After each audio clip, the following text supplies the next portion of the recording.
Hello and welcome to Left, Right and Centre. I'm Vishnu Shom. Nearly 10 months after the Russian invasion of Ukraine, the war still continues with incredible suffering for millions of people. What is clear though is that Russia has suffered massive reverses in the war, losing thousands of square kilometers of territory that it had illegally claimed. With Russia now targeting Ukrainian power infrastructure, power outages across the country are extensive. Now that's a huge factor this winter in the extreme cold. Many parts of Ukraine are already seeing a fair amount of snowfall as well. India is now the president of the group of 20 nations, the G20, a country that has strong links not just with Ukraine but indeed with Russia. Can New Delhi play a role in trying to bring this war to an end? Joining us now, a very special guest, Dmytro Kuleba, the Foreign Minister of Ukraine. Very privileged to be speaking to you, Mr. Kuleba. Thanks very much for being with us. Now, we've seen more direct statements in the recent past from Prime Minister Narendra Modi on the war that's been imposed on Ukraine. Do you believe India's Prime Minister can play a more direct role in reaching out to the Russian leadership to try and end this conflict? Definitely. India is a very important player on the global arena, and Prime Minister of India, with his voice, can make a change. Indeed, we are looking forward to the moment when Indian foreign policy will call spade a spade and name the conflict not war in Ukraine, but what it is, the Russian aggression against Ukraine. President Zelensky, speaking at the G20 summit on Bali, announced a peace formula that consists of 10 steps and represents an excellent platform for global engagement of countries willing to bring peace back to Ukraine. So India is more than welcome to participate in this implementation, in the implementation of this formula, and we will need a strong leadership of your Prime Minister to end the war. And Mr. Kuleba, let's talk a little bit about the G20, because India is now the president of the G20. Within this forum, is there an expectation from Kiev that India works towards a peace in Ukraine to end the war? How could the G20 platform be used to perhaps further the cause of peace? G20 brings together various countries, but none of them except one, which is Russia, wants war. So to end the war in Ukraine, two things have to be done. First, the opinion in Kremlin has to be changed, and powers like India can help facilitate it. Moscow has to abandon its war plans and switch from the warmongering to peaceful line of thinking. And second, Russia must withdraw its forces from the entire territory of Ukraine. These are the starting points for a comprehensive peace dialogue. But in the meantime, there are many issues that need to be addressed. They were all brought about by the war waged by Russia: food security, nuclear security, exchange of prisoners, protecting environment in times of war. And this is where G20 can play a role right now. And India's leadership and participation will be appreciated. Let's talk a little bit more about what you just mentioned. You've actually laid down a couple of key points that need to be discussed. The exchange, for example, of prisoners of war. Is there a particular formula that you or President Zelensky has in mind? A peace formula? Yes. The formula that my president presented has exactly this name: Peace Formula by President Zelensky.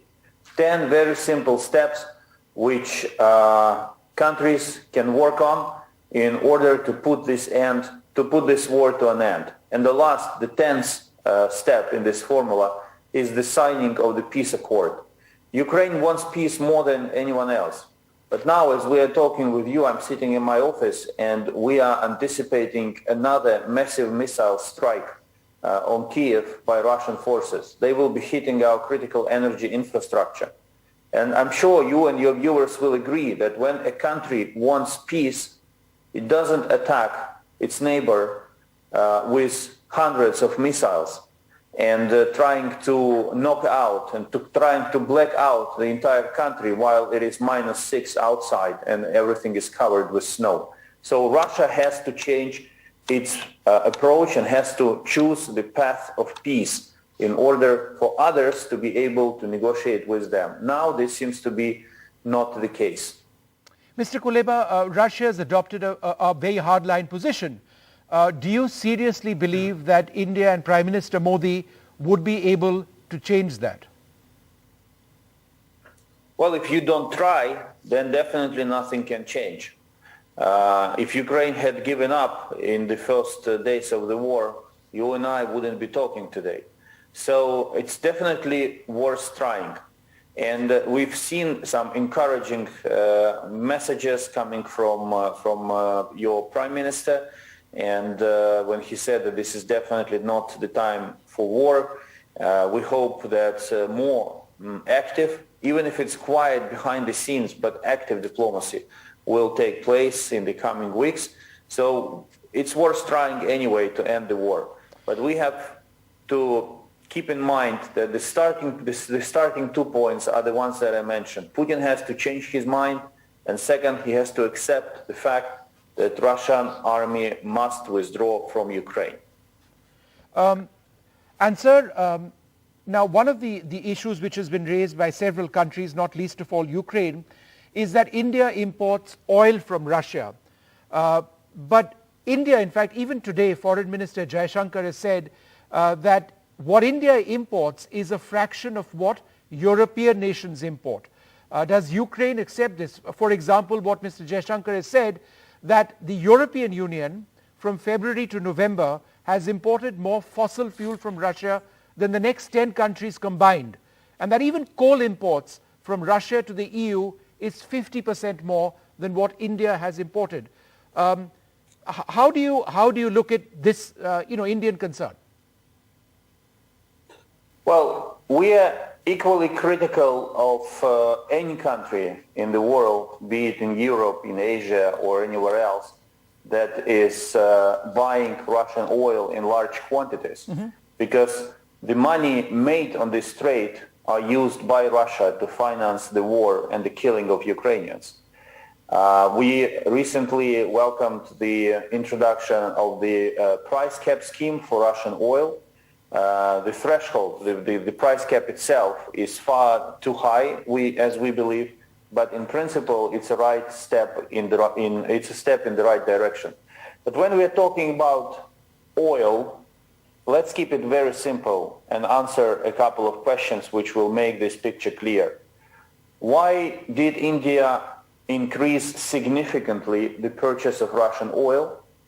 Because Russia offered very tempting conditions, cheap prices, good contracts. Why Russia is offering cheap prices for its oil? Because of the war it launched in Ukraine and the problems it is suffering in the supply of oil to the European markets. So the opportunity for India to buy Russian oil at cheap price comes from the fact that Ukrainians are suffering from the Russian aggression and die every day, and they live in houses without heating, without hot water, without electricity. And this fact, we hope, should be appreciated by those who make decisions on purchasing Russian oil. It's not enough just to point finger at the European Union and say, oh, they're doing the same thing. Because the core of India's opportunity, the core reason of India's opportunity to save money on oil and to buy more cheap oil and to solve its economic problems is not the fact that Europeans are buying Russian oil. It's the fact that Ukrainians are suffering from Russia's war and dying because of it. If you integrate this element into your thinking, of course, then your foreign policy has to be adjusted accordingly towards the support extended to Ukraine. If you benefit because of our suffering, then it would be good to see more of your help addressed to us. Very simple and very clear picture, and I just want all of you to understand how these big politics and big macroeconomic things work. Mr. Kuleba, the point mentioned by India is, and our foreign minister, for example, is that oil is finite and that he has to seek something which is a finite commodity in the interests of Indian citizens. India, of course, has completely said that the violence in Ukraine has to end, the war has to end. India has repeatedly said that there is no path towards war in Ukraine. But this is being pursued, the oil formula, in India's national interest. So that's the argument that New Delhi makes. Again, how would you look at that?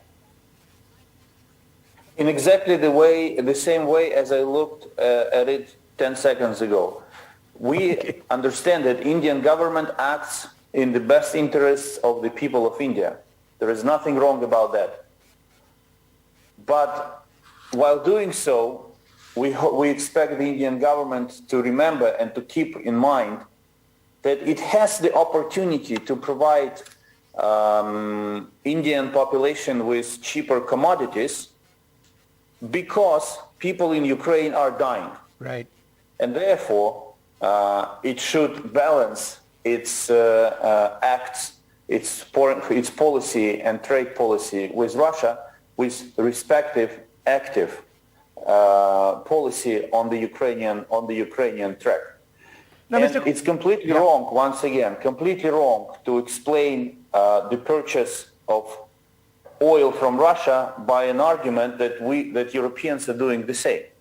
I think it's morally inappropriate, because you are buying cheap oil not because of Europeans, but because of us, of our suffering, of our tragedy, and because of the war that Russia launched against Ukraine.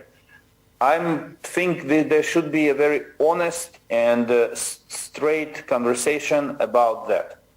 Instead of pointing at someone else, let's be clear about the causes and the reasons why one can benefit from the Russian aggression. And Mr. Kuleba, in your conversations with India's Foreign Minister Jaishankar, or President Zelensky's conversations with Prime Minister Modi, when this topic came up, and it's a key issue, what was the response from New Delhi? We had a constructive meeting with your foreign minister at the summit of the ASEAN countries like a couple of weeks ago. It was more focused on the issues of food security and the broader discussion about the dynamics of the war and the conflict and the Russia's aggression against Ukraine. But when this issue of oil is brought up in different formats, yes, we usually hear the argument that you referred to, that we are doing it, Europeans doing it, so what's the problem about it? But as I said, this is it's a misleading logic, because this is not about who buys what. This is about answering the question, why do we have the opportunity to buy something cheaper than others? And it's not the fact, and the answer is not the fact that Europeans are buying oil. The fact is that it's because Ukrainians are fighting a war against Russia. Europeans are taking measures against Russian oil to get Europeans together with G7. Russia is put in more difficult conditions on the global market and is forced to offer better conditions for its potential clients on the oil market. The litmus test for Indian government will be, of course, the way they will be treating this price cap mechanism introduced by G7 countries. But again, when you ask yourself a question, why India is buying Russian oil, do not look in the European Union for the answer. Look at Ukraine.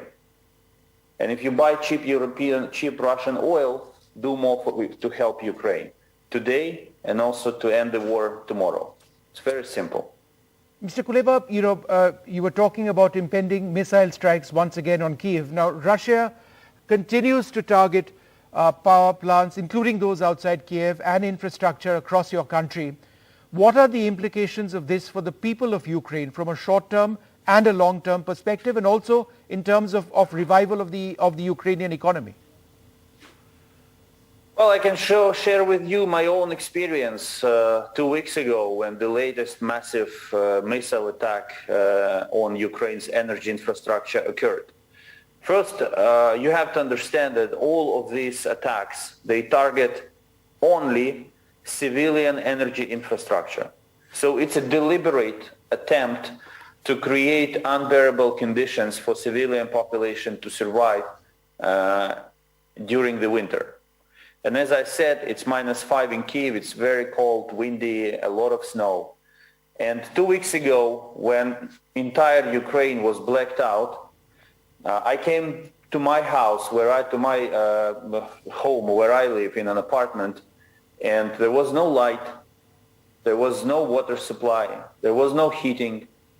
So we used candles to lit up the apartment. We bought fresh water to have something to drink and to use for cooking purposes. And this lasted for, and it was extremely cold in the apartment, I must say. So, and this lasted for a little bit more than 30 hours. Right. Now imagine that every new massive missile attack will cause a blackout that will last more and more days. And it will take more and more effort and time to recover the system and to restart the supply of electricity. And while there is no electricity, people die in hospitals because they do not have access to their basic need, like, for example, artificial air, lung ventilation. Mm-hmm. We had one case which became particularly noticed on the social media about a little girl, 4 or 5 years old. She has issues with asthma, with breathing, and she needed a lung ventilation. When you put a mask and you put it you connect it to the electricity, and it pumps up air for you. But since there was no electricity in her apartment, her mother took her to the nearest gas station where they had generators. And while this gas station was already packed with people, they found a plug-in and connected this ventilator, and the girl was standing there holding her mask close to her face and breathing the air necessary for her to survive. Because there was no other place in the vicinity where they could get access to electricity. Yeah. So this is the reality that is happening in the capital, not only in the capital of Ukraine, it's a 4 million city, but also all across the country. And once again, these missile strikes, despite Russian false claims, have nothing to do with military targets. It's a way to terrorize civilian population. Mr. Kuleba, a lot of those missile strikes have come from Russian warships in the past in the Black Sea. Now, we've seen this drone attack on Sevastopol, and we've seen the Russian fleet, by and large, being silenced in that they are back in the port. Do you believe that you have been able to control the operation of the Russian Navy in the Black Sea? Well, as long as Russian vessels, Russian ships will be used to launch rockets on Ukraine, it won't be possible to say that the situation is under control and their military potential is gone. No, unfortunately, Crimea, the occupied Crimea, and the Black Sea Fleet of Russia is they are both active participants of the military aggression against Ukraine. Crimea is being used as a territory, as a huge military base, and of course, Black Sea Fleet is used by Russia to launch missiles to hit targets across the entire territory of Ukraine. Mr. Kuleba, drone attacks have come to define, it's come to define this war, but certainly in the last few weeks, as you mentioned, attacks on your cities. I'd like to talk a little bit more about how these attacks have been indiscriminate, because it's not just infrastructure which is being hit, but parks which are being hit, residential buildings which are being hit as well. So the entire argument that Russia has been targeting military facilities, that's always been incorrect. Well, as of now, Russia is targeting specifically civilian infrastructure. The military, there is an active fighting taking place on the front line, and you have to imagine that the active combat zone in Ukraine is 1,500 kilometers long. Yeah. So this is the front line along which the fighting takes place, and there are air attacks, some missile attacks along the front line to destroy military positions. But this is the only area where military targets are being hit. But look at the map of the missile strikes over the last weeks, and you will see that Russian missiles and Iranian drones, then they were used to hit targets all across the country. And in all of these cases, they were targeting our critical energy infrastructure very specifically. Our problem is that our electricity grid was built during the Soviet times, and therefore Russia has all the maps and technical documentation necessary to identify precisely the most critical elements of our energy infrastructure. And they hit it one by one, knocking out one transformer after another, one compressing station after another. They do it in a very systemic way with only one purpose: to terrorize the population of Ukraine, to create unbearable conditions for civilians, and to break us down. Yep. But they're not going to break us down. Whatever they do, we will survive and we will prevail. Mr. Kuleba, there's been an incredible military victory in Kherson, to the south of your country. Will winter bog down Ukrainian forces as you attempt to regain control of other cities, including eventually Melitopol or even Mariupol? We will not stop for a single day, because every pause means more time for the Russians to dig into the ground, to build fortifications, and to strengthen their defensive lines in the occupied territories of Ukraine. So we will continue our operations, but of course we are also humans. We need soldiers get tired, but they are fighting for their land. They understand how high stakes are, and they will continue moving forward in every direction we can. Mr. Kuleba, the world is worried not just obviously on the war, but the possible use of tactical nuclear weapons by Russia. Do you believe this is a threat, or do you believe that this becomes a more realistic possibility given the territory that Ukraine is recapturing? Well, of course, when you fight a war against Russia, you have to be ready for any scenario, because Russia is fighting in a pretty treacherous way, if I may put it this way.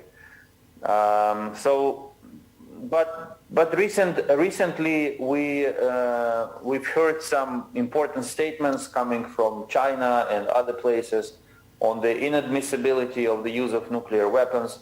And we noticed that Russia suppressed its own rhetoric about the use of nuclear weapons. So as of now, it seems that the issue of nukes is used by Russia as a leverage, as a bargaining chip. While we have to take it seriously, we should in no way exaggerate this threat and allow the Russians to blackmail the entire world. One or two more questions, sir. Can you share with us the experiences of Ukrainian soldiers on the front line who often come or have come across Russian recruits being willing to surrender?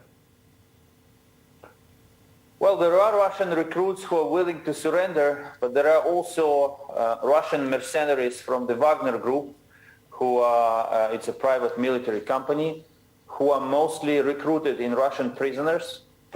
So these are criminals serving their sentences in Russian prisons.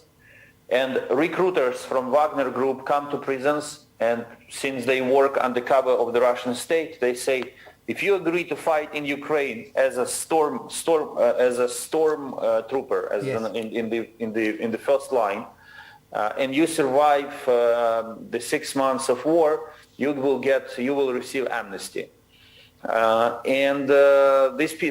Some people agree. They come to the front line. If you are a Ukrainian soldier in the trench in the very first line of defense, you are being attacked during day and night. Russia sends one wave of soldiers after another, covers this trench with artillery fire. And this is how the war goes on. The most heated part of the front line is near the city of Bakhmut. Yes. And this is the place that reminds the First World War. Yeah, it's been completely obliterated. The Russians have just destroyed it completely. Everything is destroyed. Villages, towns, they do not exist anymore. They are turned into rubble by Russian artillery. Forests, many forests do not exist anymore because trees got destroyed by Russian artillery.